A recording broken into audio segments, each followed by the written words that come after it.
Hey friends, so earlier today I was talking about how Texas Land Commissioner Dawn Buckingham might be misremembering the Alamo for, I don't know, reasons. And it reminded me of this book, Beyond Texas Through Time by the eminent historians Walter Binger and Arnaldo de Leon.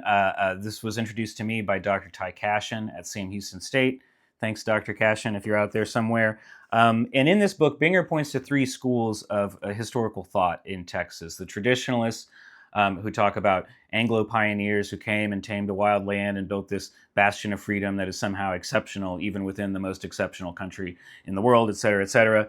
There are revisionists who wanted to directly counter that, revise those myths, if you will, and bring in other populations that weren't represented, populations of color that weren't represented in the historical narrative mostly, and women, of course.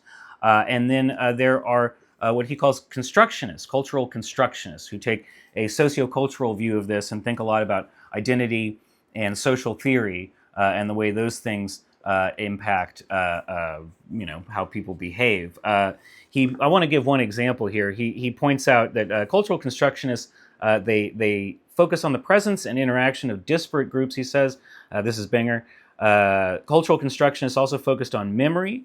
He points to the academic Breer, focused on how the Alamo myth was used by elite Anglo women to enshrine the 1836 Battle of the Alamo as the formative event and the Anglo heroes as the primary creators of Texas. He goes on to talk about how this helped cement Anglo power, especially in San Antonio between 1880 and 1920.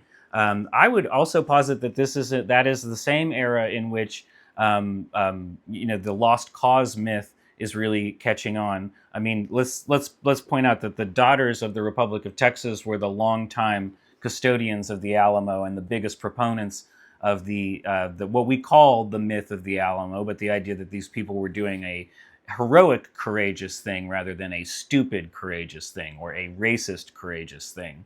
And so, yeah, I think that's very interesting, and it's a fun way to start thinking about things if you actually want to think about different ways of thinking about things. But I don't know, maybe not everybody wants to do that. I don't know.